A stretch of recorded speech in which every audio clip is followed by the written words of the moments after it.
सभी क्वेश्चन है जो आपके रीट भर्ती परीक्षा के एग्जाम में बार बार रिपीट होने वाले मोस्ट इंपोर्टेंट क्वेश्चन आंसर हैं, इसलिए इन सभी क्वेश्चनों को आप जरूर याद करें।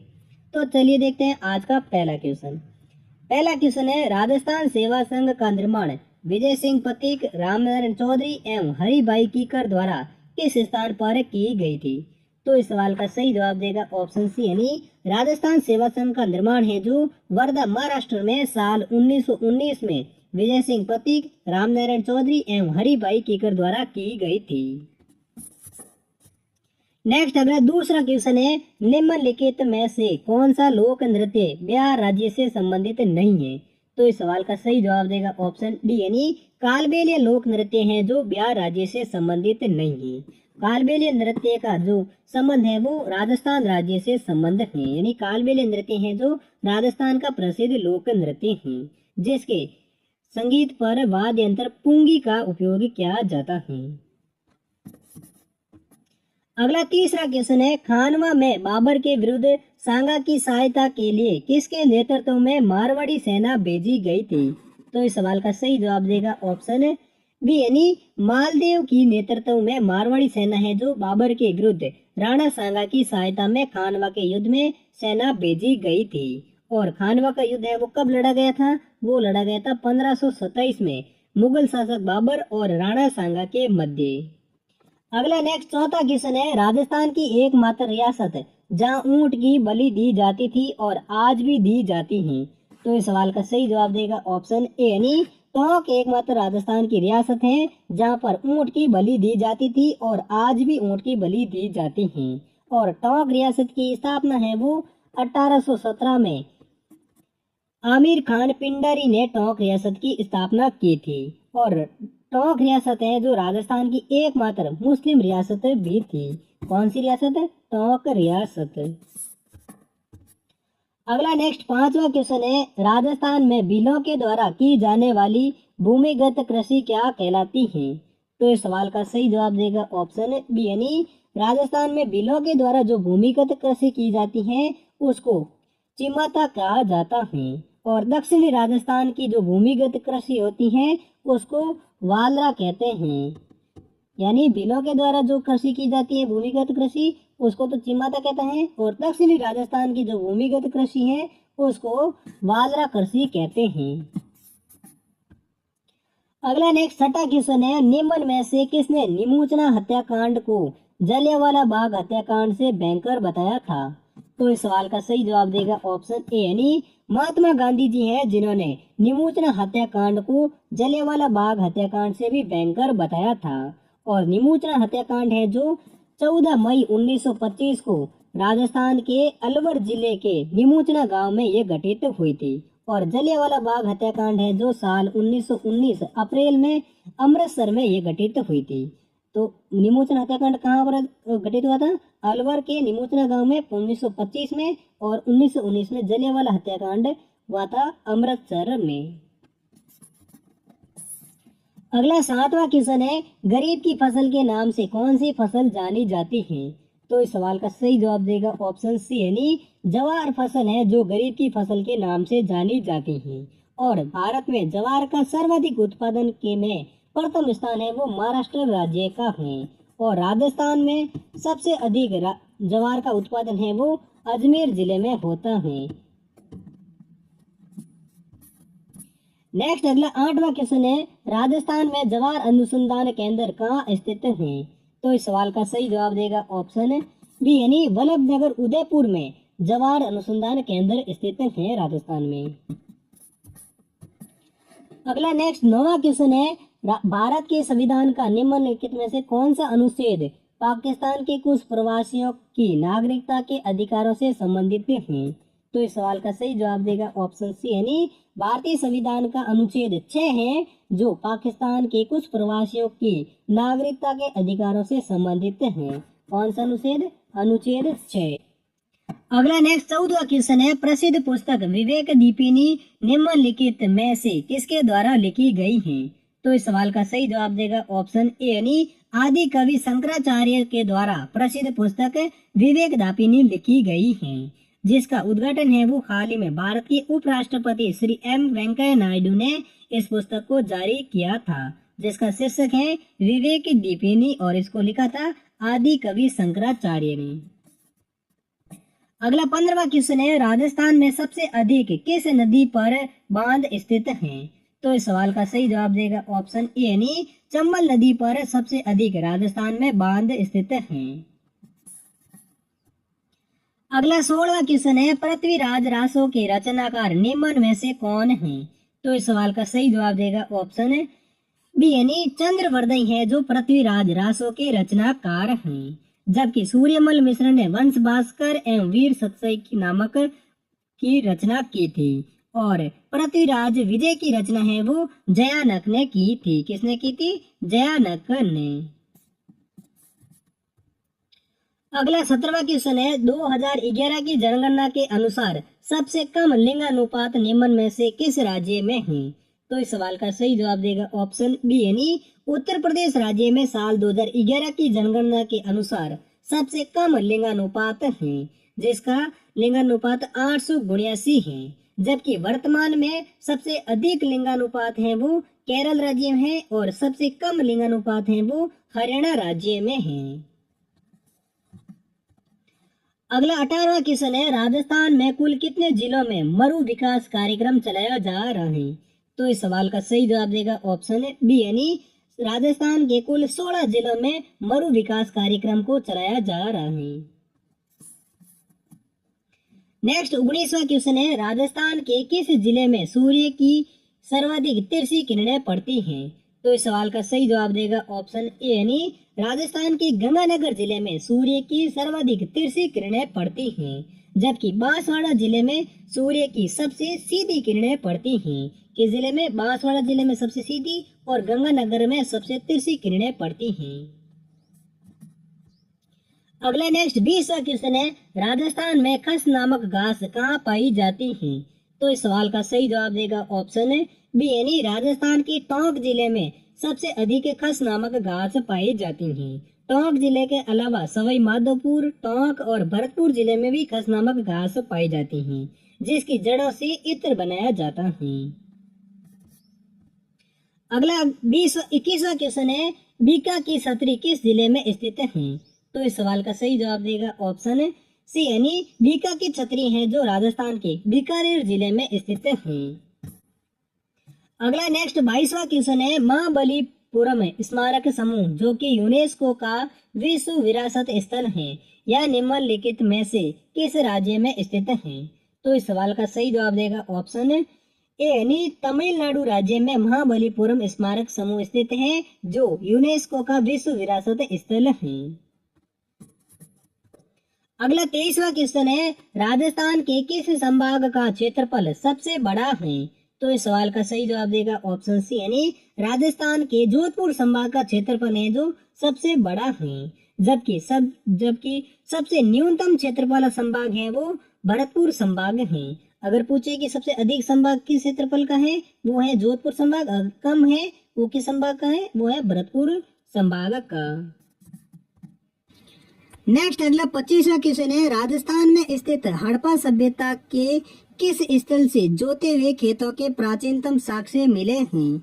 तो इस सवाल का सही जवाब देगा ऑप्शन सी यानी राजस्थान में स्थित हड़प्पा सभ्यता के कालीबंगा स्थल से जोते हुए खेतों के प्राचीनतम साक्ष्य मिले हैं। किस स्थान से? कालीबंगा स्थल से। और कौन से प्राचीन साक्ष्य मिले हैं? जोते हुए खेतों के। नेक्स्ट अगला 26वां क्वेश्चन है, राजस्थान पंचायती राज अधिनियम कब लागू हुआ था? तो इस सवाल का सही जवाब देगा ऑप्शन सी यानी राजस्थान पंचायती राज अधिनियम है जो 24 अप्रैल 1994 को लागू हुआ था।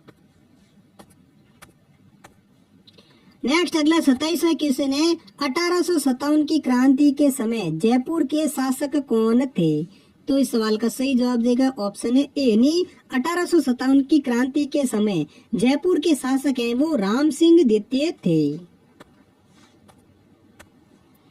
इसी प्रकार नेक्स्ट 28वां अगला क्वेश्चन है, बारडोली की नटराज शिव मूर्ति किस शैली में बनी है? तो इस सवाल का सही जवाब देगा ऑप्शन ए यानी बारडोली की जो नटराज शिव मूर्ति है वो प्रत्यार शैली में बनी हुई एक मूर्ति है। नेक्स्ट अगला 29वां क्वेश्चन है, चार बेत राजस्थान के किस जिले का प्रसिद्ध लोक नाट्य है? तो इस सवाल का सही जवाब देगा ऑप्शन सी, यानी चार बेत है जो राजस्थान के टोंक जिले का एक प्रसिद्ध लोक नाट्य है। नेक्स्ट अगला 30वां क्वेश्चन है, राजस्थान में प्रथम औद्योगिक नीति किस वर्ष की थी? तो इस सवाल का सही जवाब देगा ऑप्शन ए, यानी राजस्थान में प्रथम औद्योगिक नीति है जो 24 जून 1978 को की गई थी। नेक्स्ट अगला क्वेश्चन है, धरती दोरारी किस कवि की प्रसिद्ध रचना है? तो इस सवाल का सही जवाब देगा ऑप्शन बी, यानी धरती दोरारी जो एक प्रसिद्ध रचना है वो कन्हैयालाल सेठिया की एक प्रसिद्ध रचना है।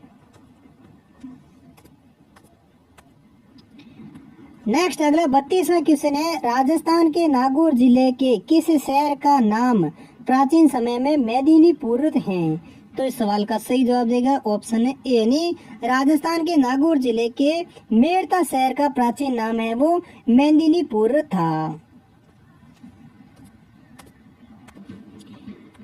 नेक्स्ट अगला 33वां क्वेश्चन है, निम्न में से किस आयोग द्वारा हाल ही में राष्ट्रीय डेटा एवं एनालिटिक्स प्लेटफॉर्म लॉन्च किया गया है? तो इस सवाल का सही जवाब देगा ऑप्शन बी, यानी हाल ही में नीति आयोग द्वारा राष्ट्रीय डेटा एवं एनालिटिक्स प्लेटफॉर्म को लॉन्च किया गया है। किस आयोग के द्वारा? नीति आयोग के द्वारा। अगला नेक्स्ट 34वां क्वेश्चन है, राजस्थान का कौन सा जिला पाकिस्तान से सीधे रेल मार्ग से जुड़ा हुआ है?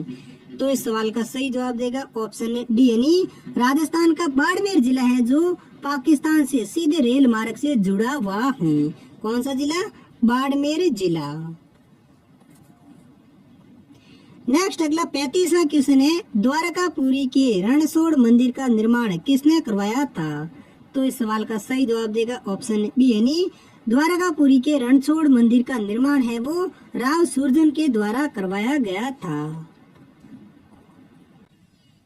अगला नेक्स्ट 36वां क्वेश्चन है, आर्थिक समीक्षा 2017-18 के अनुसार राजस्थान में राष्ट्रीय बागवानी मिशन के लिए चयनित जिलों की संख्या कितनी है? तो इस सवाल का सही जवाब देगा ऑप्शन सी, 24 जिले हैं जो आर्थिक समीक्षा 2017-18 के अनुसार राजस्थान में राष्ट्रीय बागवानी मिशन के लिए चयनित जिले हैं। कितने जिले?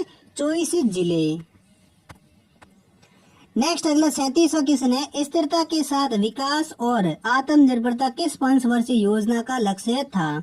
तो इस सवाल का सही जवाब देगा ऑप्शन बी, स्थिरता के साथ विकास और आत्मनिर्भरता है वो चतुर्थ पंचवर्षीय योजना का लक्ष्य था। और चतुर्थ पंचवर्षीय योजना का जो समय काल है वो है साल 1969 से लेकर 1974 तक का, जिसमें चतुर्थ पंचवर्षीय योजना का लक्ष्य था स्थिरता के साथ विकास और आत्मनिर्भरता। नेक्स्ट अगला 38वां क्वेश्चन है, किस मुगल सम्राट ने सवाई जयसिंह को राज राजेश्वर की उपाधि से विभूषित किया था? तो इस सवाल का सही जवाब देगा ऑप्शन डी, मुगल सम्राट मोहम्मद शाह हैं जिन्होंने सवाई जयसिंह को राज और राजेश्वर की उपाधि से विभूषित किया था। किस मुगल सम्राट ने? मोहम्मद शाह ने। अगला नेक्स्ट 39वां क्वेश्चन है, भरतपुर और अलवर ने ब्रिटिश ईस्ट इंडिया कंपनी के साथ संधि कब की थी? तो इसका सही जवाब देगा ऑप्शन ए, भरतपुर और अलवर सर रियासतें हैं जिन्होंने ब्रिटिश ईस्ट इंडिया कंपनी के साथ सितंबर-नवंबर 1803 में संधि की थी। आपको बता दें कि भरतपुर के राजा रणजीत सिंह के शासन काल में 29 सितंबर 1803 को ब्रिटिश ईस्ट इंडिया कंपनी के साथ संधि की थी। वहीं अलवर के शासक बख्तवार सिंह ने नवंबर 1803 में ब्रिटिश ईस्ट इंडिया कंपनी के साथ संधि की थी। अगला नेक्स्ट 40वां क्वेश्चन है, बिजराल की पहाड़ियों से निकलने वाली खारी नदी किस अपवा तंत्र का भाग है? तो इस सवाल का सही जवाब देगा ऑप्शन ए, बिजराल की पहाड़ियों से निकलने वाली खारी नदी है जो बंगाल की खाड़ी का एक अपवा तंत्र का भाग है। नेक्स्ट 41वां क्वेश्चन है, किस शिलालेख के अनुसार तत्कालीन समाज 4 वर्णों में विभाजित था? तो इस सवाल का सही जवाब देगा ऑप्शन है ए। ओसियां के शिलालेख के अनुसार तत्कालीन समाज है वो 4 प्रमुख वर्णों में विभाजित थे। और 4 प्रमुख वर्ण कौन कौन से थे? शूद्र, वैश्य, ब्राह्मण और क्षत्रिय। नेक्स्ट अगला 42वां क्वेश्चन है, किस ग्रंथ से रणथंभौर के हमीरदेव चौहान एवं अलाउद्दीन खिलजी के युद्ध का वर्णन मिलता है? तो इस सवाल का सही जवाब देगा ऑप्शन है बी। हमीर रासो ग्रंथ है जिससे रणथंभौर के हमीरदेव चौहान और अलाउद्दीन खिलजी के युद्ध का वर्णन मिलता है। और हमीरदेव रासो के जो लेखक हैं वो थे जोधराज। यानी हमीरदेव रासो के लेखक कौन है? जोधराज है, जिसमें रणथंभौर के हमीरदेव और अलाउद्दीन खिलजी के युद्ध का वर्णन मिलता है। नेक्स्ट अगला 43वां क्वेश्चन है, किस परमार राजा ने चित्तौड़गढ़ में त्रिभुवन नारायण मंदिर बनवाया था? तो इसका सही जवाब देगा ऑप्शन ए। राजा परमार भोज था जिन्होंने चित्तौड़गढ़ में त्रिभुवन नारायण मंदिर बनवाया था। किसने? परमार राजा भोज ने। और कहां पर बनाया था? राजस्थान के चित्तौड़गढ़ में। नेक्स्ट अगला 44वां क्वेश्चन है, उदयपुर रियासत का संयुक्त राजस्थान में विलय कब हुआ था? तो इस सवाल का सही जवाब देगा ऑप्शन है बी। 18 अप्रैल 1948 को उदयपुर रियासत का संयुक्त राजस्थान में विलय हुआ था। कब? 18 अप्रैल 1948 को। नेक्स्ट अगला अंतिम 45वां क्वेश्चन है, 7 पर्वत श्रृंखलाओं से घिरा हुआ विशाल दुर्ग निम्न में से कौन सा है? तो इस सवाल का सही जवाब देगा ऑप्शन है डी। 7 पर्वत श्रृंखलाओं से घिरा हुआ विशाल दुर्ग रणथंभौर दुर्ग है, जिसका निर्माण रणथंभन देव ने 994 ईस्वी में करवाया था। किस मंदिर का दुर्ग का निर्माण? रणथंभौर दुर्ग का निर्माण, जो राजस्थान के सवाई माधोपुर जिले में स्थित है। तो दोस्तों ये थे राजस्थान रीट भर्ती परीक्षा 2022 के लिए कुछ मोस्ट इम्पोर्टेंट क्वेश्चन आंसर। उम्मीद करता हूँ ये सभी क्वेश्चन आपको अच्छे से याद हो गए। और दोस्तों अब इस वीडियो के लास्ट में 2 अभ्यास क्वेश्चन है, जिसका जवाब आपको कमेंट सेक्शन में लिखकर बताना है। पहला अभ्यास क्वेश्चन है, राजस्थान का नवीनतम संभाग कौन सा है? तो ऑप्शन है जोधपुर संभाग, भरतपुर संभाग या जयपुर संभाग या इनमें से कोई नहीं। इन चारों ऑप्शन में कौन सा संभाग है जो नवीनतम संभाग है? ये आप कमेंट सेक्शन में लिखकर जरूर बताइए। नेक्स्ट अगला दूसरा अभ्यास क्वेश्चन है, हाड़ौती पठार का क्षेत्र राज्य के कितने प्रतिशत भाग में आता है? तो ऑप्शन है 9%, 6.49%, 41% या 15%। इन चारों ऑप्शनों में से कौन सा ऑप्शन सही है? ये भी आप कमेंट सेक्शन में लिखकर जरूर बताइए। और दोस्तों इन सभी क्वेश्चनों का PDF है वो आप हमारे टेलीग्राम ग्रुप से डाउनलोड कर सकते हैं, जिसका लिंक आपको हमारी इस वीडियो की डिस्क्रिप्शन में मिल जाएगा। और दोस्तों हम मिलते हैं अगली वीडियो के साथ, तब तक के लिए जय हिंद, वंदे मातरम।